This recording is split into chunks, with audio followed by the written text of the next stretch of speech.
With a loud scream, on the night of the 14th of December 1861, Queen Victoria gave first vent to her grief. Her lifetime of mourning for her husband, Albert the Prince Consort, had begun. That night, the Prince Consort died from typhoid. Queen Victoria was my great-great-grandmother. There's no doubt that the death of Prince Albert led to a period of great uncertainty for the monarchy and the country. The Queen shut herself away with her family and household at Osborne on the Isle of Wight or at Balmoral. She came to Windsor solely to visit the mausoleum here at Frogmore and spent hours praying at this great shrine she'd built for her husband. The Queen had become a recluse, immersing herself in grief. The Queen wore black for the rest of her life. Her court had to dress in half-mourning. Even estate workers at Balmoral dressed in black kilts. Shops in London ran out of black material. Railings all over the country were painted black and have remained so ever since. A whole industry grew up, supporting the cult of death. The Queen shut herself up at Osborne and refused to go to Windsor or Buckingham Palace to be near the seat of government. With Albert gone, she couldn't cope and said she feared she was becoming unhinged. One morning at Osborne, she was heard shouting in desperation by an open window. I will! I will do my duty!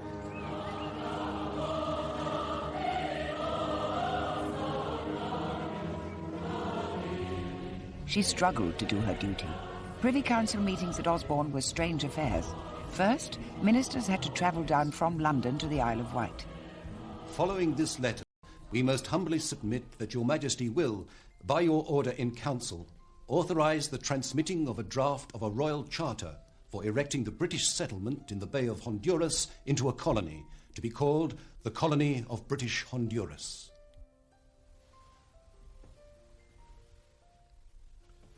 Approved. We beg leave, most humbly. Approved. Queen Victoria's grief was terrible. She plunged the country into seemingly endless mourning. Buckingham Palace was empty for 2 years and was eventually boarded up. Some wags put a notice on the railings which said, "These commanding premises to be let or sold in consequence of the late occupants' declining business." The Queen was no longer doing what her public expected of her. They were baffled and then angry. Her ministers had very strong views. But the Queen's main concern was a national memorial for her late husband. Her cause in the sceptical House of Commons was given a boost by an ambitious politician, Benjamin Disraeli, who argued, "The memorial should represent the character of the prince himself, in the harmony of its proportions, in the beauty of its ornament, and in its enduring nature, so that those who come after us may say, this was the type and testimony to a sublime life and a transcendent career." All this was music to the Queen's ears.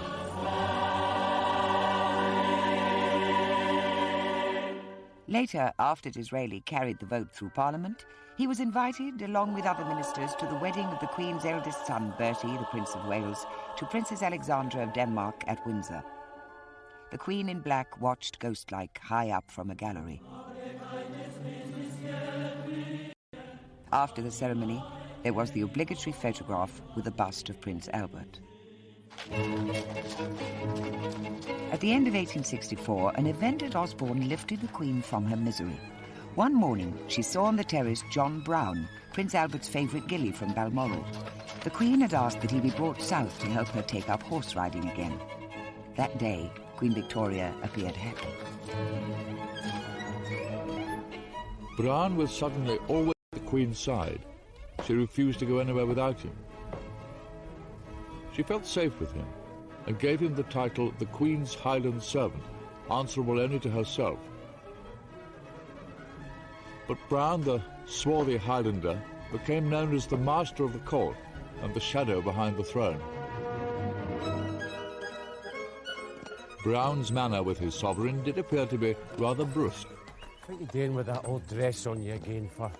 Nigh on Greenwim Oldfield, like a care, I'm thinking. That's enough. John Browne was strongly disapproved of by the court for his over-familiarity with the sovereign, but he gave her the reassurance and protection she appeared to need. His influence was the first step in her rehabilitation as dutiful sovereign. When the Mayor of Portsmouth arrived at Osborne with a request to the Queen, he was surprised by the way her answer was delivered. The Queen says certainly not you have to go. My request was for the Queen. Don't I waste the Queen's time, she's busy.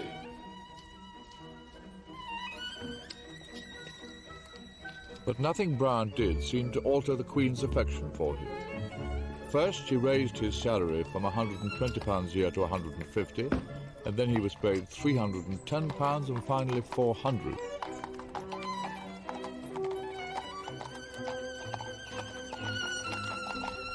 The cruel title of Mrs. Browne reflected the discontent now being felt within the country. At least the Queen in her seclusion was aware she was unpopular. When the ruling Liberal Party failed to pass the second Reform Bill, a measure that would have put 1 million new householders, mainly the middle classes, onto the electoral register, the Queen knew that the discontent amounted to republicanism. When an incoming Conservative government promised to try to enact the new Reform Bill, the Queen decided she should open the new parliamentary session. It was the first time in nearly 6 years she'd been seen as a state occasion. The battle for the second Reform Bill won great prestige for Disraeli, who successfully steered it through the Commons for the Conservative Party. Queen Victoria gave her assent to the new Act in August 1867, and here's her signature on the Royal Commission. At a stroke, it doubled the number of people entitled to vote. Although the Queen wasn't aware of it at the time, the passing of this bill would help to shift power into the hands of the electorate. The Queen's troubles did not go away. Fenians, who were Irish Republicans based in America, were involved in terrorist incidents up and down the country. Ireland, which was still part of the United Kingdom, was the key issue for William Gladstone, the leader of the opposition Liberal Party. His long-term plan was Irish self-government, an idea that horrified the Queen. Then the government proposed that Fenians were secretly planning to kidnap the Queen from Osborne. Make sure you cover all the woods all the way down to the main gate. They begged her to go to the safety of Windsor Castle. The Queen refused, believing that it was only a ploy to ease her back into affairs of state. Instead, she allowed police to be posted in the grounds of the park, provided that Browne could organise them. When the plot turned out to be a hoax, the Queen felt triumphantly vindicated. With some relief, the Queen was able to ask Disraeli to become Prime Minister when the present Conservative leader became ill. She was overwhelmed by his exotic appearance when he was sworn in at Osborne. He is full of poetry, romance and chivalry. When he knelt down to kiss my hand, which he took...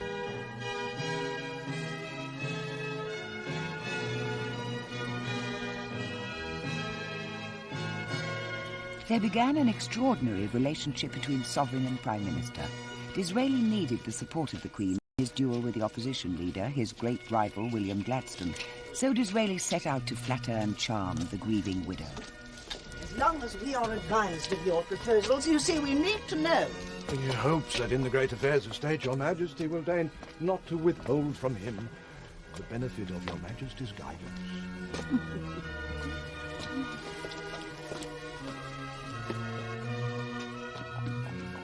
Disraeli was also a popular novelist, and he made sure the Queen was provided with graphic inside details and all the gossip from Parliament. But the idyll came to an end. The Queen was informed that Disraeli had been defeated in the House by Gladstone and was offering to resign.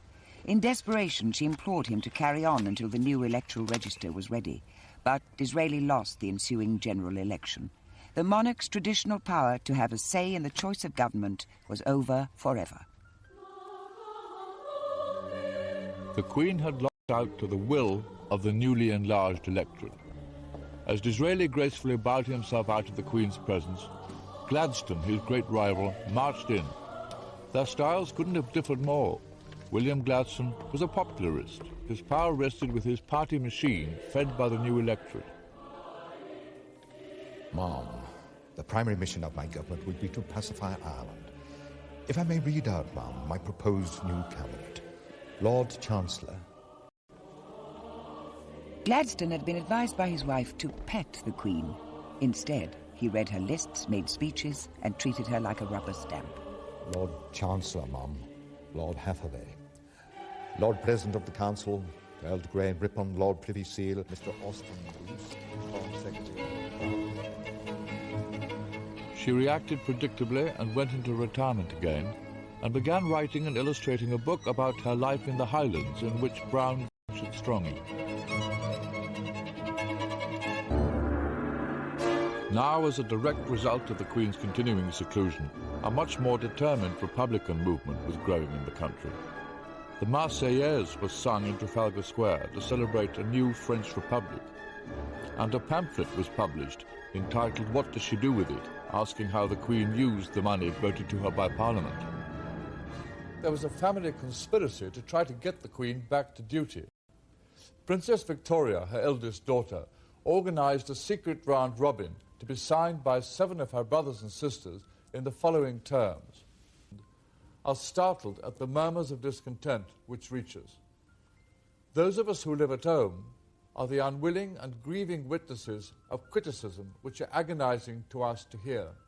The dangers which are daily spreading will crush the monarchy and the dynasty." But the letter was never delivered. Perhaps they were too frightened. In 1871, for reasons beyond her control, Queen Victoria suddenly found herself back in favour with the public. The Prince of Wales had fallen ill with typhoid. The Queen rushed to his bedside at his home in Sandringham. Fear gripped the nation because the 14th of December was approaching, which would have been 10 years to the day since Prince Albert had died of typhoid. Hidden behind a screen so that her son wouldn't see her, the Queen wrote fearfully, December 10th, 1871. The feeling shown by the whole nation is quite marvellous and most touching and striking.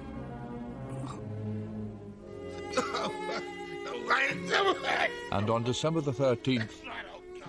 This really has been the worst day of all, and coming so close to the sad 14th filled us, and I believe the whole country, with anxious forebodings.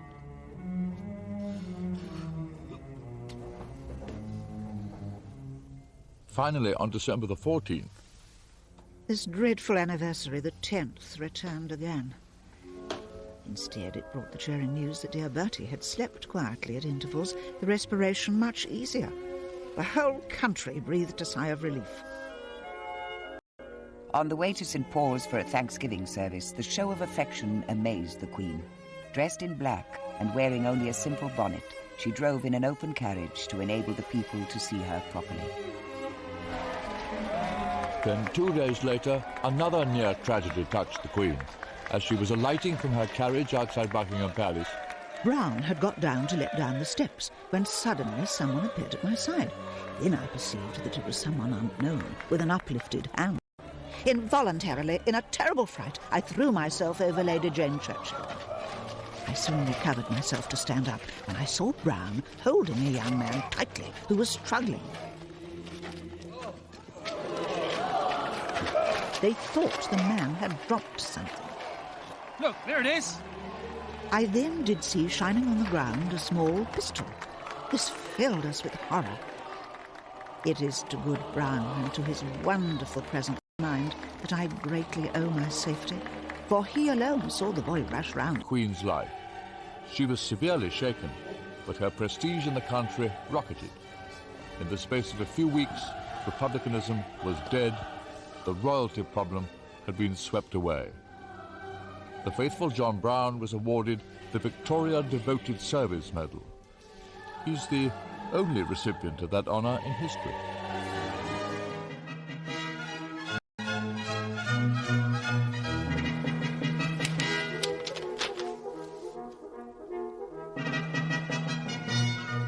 We have a large Conservative majority. The change of ministry will take place shortly. Mr. Gladstone has contrived to alienate and frighten the country. It was February 1874 and Disraeli had won the general election for the Conservatives. At his swearing-in, the Queen treated him like a long-lost friend. 13 years after the death of the Prince Consort, she was no longer in deep despair. I saw Mr. Disraeli at 2:45 today. He knelt down and kissed hands, saying, I pledge my troth to the kindest of mistresses. Whatever the sovereign wishes should be done. The Queen's wishes were simple. With Disraeli now at her side, she needed to fulfill her great destiny and that of the British people. We had the largest fleet in the world, a professional army, and vast colonies that were the envy of Europe. Now that the parliamentary parties had finally tempered the British Crown's power, her destiny lay in foreign affairs, the Empire. Disraeli too could see sound reasons for patriotism. The Conservative Party would become the party of empire. The Empire needed an empress, and the Queen asked Disraeli's government to make her Empress of India, the brightest jewel in the imperial crown.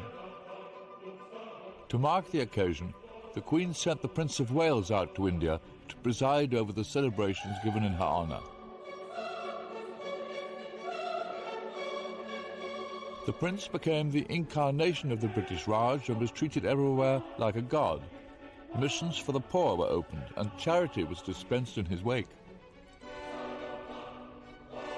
He was even given a pair of elephants that later appeared at Sandringham. My thoughts much taken up with the great event at Delhi today, where I am being proclaimed Empress of India. I have for the first time today signed myself as V.R. and I. That day, the 1st of January 1877, she wrote New Year cards. One went to Disraeli, bearing her initials VRI, Victoria Regina et Imperatrix. His best friend VRI. At about this time, the Queen also gave Brown a locket containing some of her hair and some belonging to the Prince Consort. Emblazoned in enormous jewels, Queen Victoria gave a dinner that night here in Windsor Castle, the night she became Empress of India.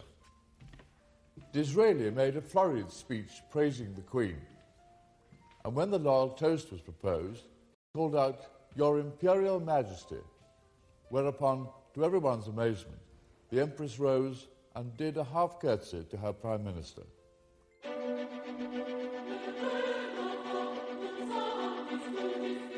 Later, the Queen had the Durbar Room added at Osborne House.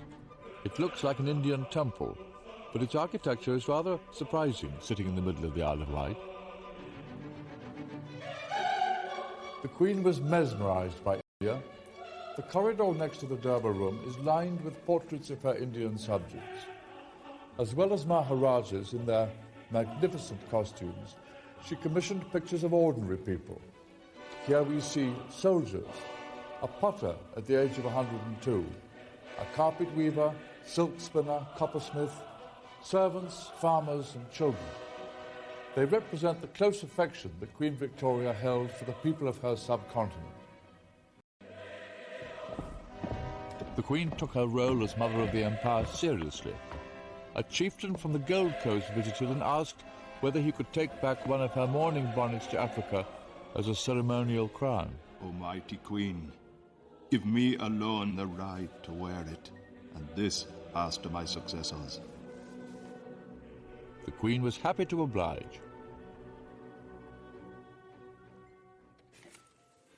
Disraeli's foreign policy echoed the sovereign's grand vision.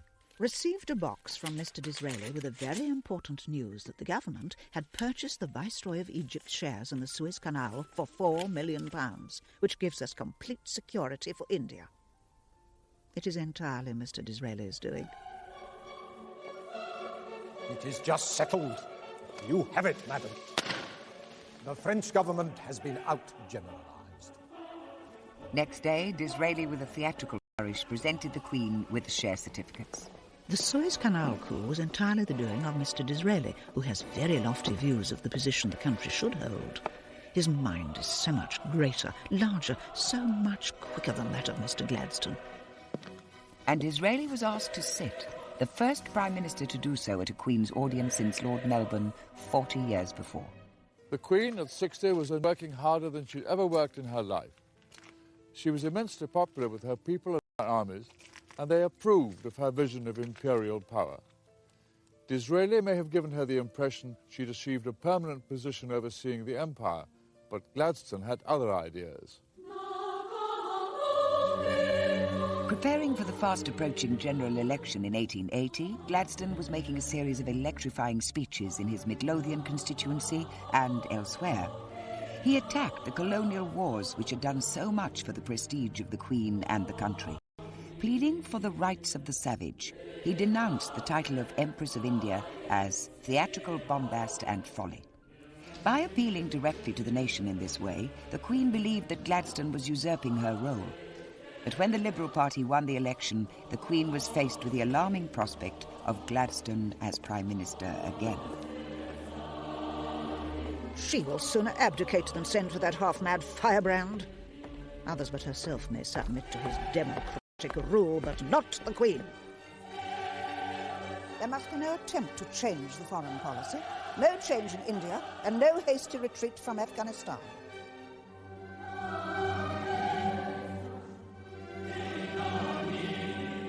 With Gladstone in power again, the Queen became less interested in affairs of state. When she was spending time at Balmoral, she often preferred to stay here at the Glassholt, her house on Loch Mick, some miles away from the castle. At times this house was literally at the hub of the empire. Its modest rooms and simple furniture really rather humble for the Empress of India. Then came a series of tragic blows. First, her close friend Disraeli died in April 1881. Such a loss is irreparable to me and the country. To lose such a pillar of strength at such a time is dreadful. Then John Brown had to carry the Queen back into the castle after a fall at Windsor in March 1883. And less than 2 weeks later, the dreadful news that my good, faithful Brown had passed away early this morning. It is the loss not only of a servant, but of a real friend. The shock, the blow, the blank, the constant missing at every turn of the one strong, powerful arm and head almost stunned me, and I am truly overwhelmed. And now all is gone. All is gone in this world, and all seems unhinged again in thousands of ways. Such was the status of justices, empresses even. He may have been only a simple gilly without education, but he was the only person in the household who could make the Queen do what she didn't want. When Prince Albert died, a statue of him was placed on the Balmoral estate. It faces the one of Queen Victoria. Remarkably enough, just about here, where I'm standing, the Queen put another one up to John Brown when he died. And so the three memorials together formed a triangle. His statue was removed from the triangle by King Edward VII when his mother died and tucked away here in the woods. The Queen at 65 was lonely but still resolute. Foreign policy remained her obsession, and here she felt Gladstone was at his most neglectful. When General Gordon was under siege from hostile troops in the Sudan, she begged Gladstone to send out a rescue column to Khartoum. The Queen trembles for General Gordon's safety. If anything befalls him, the result will be awful. 6 weeks later, the Queen was still questioning Gladstone's policies. Mr. Gladstone, you told the Queen when we last met Gordon must be supported. Yet what he asked for repeatedly nearly 5 weeks ago has been refused. If not for humanity's sake, for the honour of the government and the nation. When Gordon was murdered nearly a year later, just before the relief column finally arrived, the country was in uproar. Now from Osborne, the Queen sent a telegram to Gladstone. It was deliberately uncoded for all the world to read, saying, To think that all this might have been prevented and many precious lives saved by earlier action is too frightful. It is I who have, as the head of the nation, to bear the humiliation. The Gordon débâcle was responsible for bringing down the Gladstone government. But in 6 months, Gladstone was back, and it was the issue of Irish self-government, the Home Rule Bill, that did most to divide the country and also Gladstone from the sovereign. To Queen Victoria, Home Rule was a threat to her empire. Ignoring her true constitutional role, the Queen set out in 1886 to disrupt Home Rule by secretly working with a Conservative opposition leader, Lord Salisbury. She was letting him see Gladstone's confidential cabinet papers to the Queen about the bill's progress. May 8th, the Queen sends Lord Salisbury a copy of Mr. Gladstone's letter to her. There was a very important cabinet meeting to decide whether any concessions were to be made in the bill. If they were made, they would certainly be defeated. This is the first avowal of defeat. Please return the enclosed. The second letter received last night, which she would also ask to have back. The Queen was at Balmoral when the final vote on Home Rule was taken. But division within Gladstone's own party was making the bill's progress increasingly unlikely. I did not sleep well as I felt worried and anxious. When I got up, a telegram was brought to me which gave the news that the government had been defeated by a majority of 30. Cannot help feeling relieved and think it is the best for the interests of the country.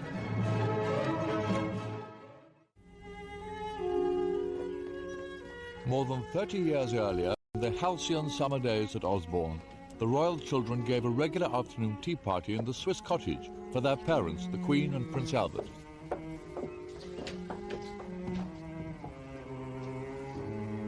Here, in the children's own playhouse, the Prince Consort conceived a grandiose scheme for his family. His plan was to marry the family into royal houses on the continent. His aim was to achieve peace and influence in Europe. And here you can see demonstrated the Prince Consort's greatest vision. This famous photograph was taken when Queen Victoria went to Coburg to attend a family wedding over 30 years later in 1894. There are cousins from Russia, here's the Tsar, Germany, the Kaiser, Romania, as well as connections with Spain and with Greece and Denmark, my great-grandfather, King Edward VII, to be. All these people are related to Queen Victoria, but closer analysis of the picture shows how the dream was about to shatter. First to be married was Princess Victoria, Vicky, Prince Albert's eldest and favourite daughter. At 17, she married Prince Frederick of Prussia. The Prince Consort hoped that through this marriage, the belligerent Prussian ascendancy would be tempered by a liberal constitutional monarchy. Instead, the worst happened, and the couple produced a son, Kaiser William, sitting here with the waxed moustaches. He was the Queen's German grandson, and it was he who led his armies against Britain in the First World War. Please advise me how to say, we would like to send a letter to the Viceroy. Viceroy go? Viceroy go. Ek cut. Ek cut. Cut, Your Majesty. Cut. The sovereign began to learn Hindustani so she could deal with Indian affairs of state. Suddenly, another strange figure came into the Queen's life. And how to send a telegram to the Viceroy. Viceroy go? Abdul Karim now took the place of John Brown. Chahte hai. Abdul Karim, known as the Munshi or teacher, was disliked by the court as much as Brown.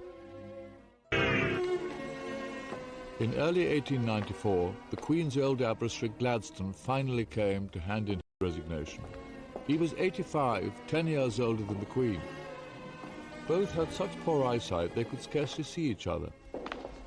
And although Gladstone had served the Queen as her Prime Minister a record 4 times, at his final audience, the Queen uttered not a word of thanks. She had much difficulty in finding topics for an adequate prolongation, but fog and rain and her coming journey to Italy all did their duty and helped. She was at the highest point of her cheerfulness. A miserable day outside again today, Mr. Gladstone. My journey to Italy shortly should be very good for my health and for the sake of the country. Gladstone's great power had come with the birth of the nation's first modern party democracy. It had made the two of them needless rivals for the country's affection. With Gladstone's passing, the Queen was at last prepared to assume a role of prestige and influence rather than power, a pattern followed by sovereigns ever since. In June 1897, the 60th anniversary of the Queen's accession, the might of the British Empire was on parade in London, the Queen's Diamond Jubilee. Here the Queen had no need to exert her power over difficult politicians. As Mother of the Empire, her influence was there for all to see, and she was clearly moved by the occasion. A never-to-be-forgotten day. No one ever, I believe, has met with such an ovation as was given me passing through those 6 miles of streets. The crowd was quite indescribable, and their enthusiasm truly marvellous and deeply touching. Every face seemed to be filled with real joy. I was much moved and gratified. Surrounded by a mounted escort of various members of her family from all over the world, Queen Victoria arrived in her carriage at St. Paul's Cathedral. She was too arthritic to go up the steps, so a special service was held outside with the Queen sitting here in her carriage at the bottom.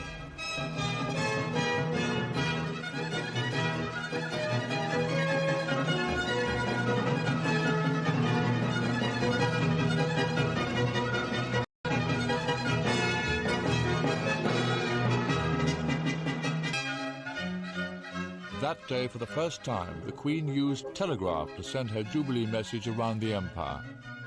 From my heart, I thank my beloved people. May God bless them. 80 years old, her eyesight failing, the Queen still had one more service to perform. With the outbreak of the Boer War in 1899 in South Africa, she found a new lease of life, rallying the nation. After a string of defeats, stirring memos were dispatched to her government and to her commanders. I sincerely hope that the increased taxation necessary to meet the expenses of the war will not fall upon the working classes. The attempted relief of Ladysmith would have succeeded had we had more troops. Red tapings and useless difficulties must not be regarded. Would not corrugated iron huts be used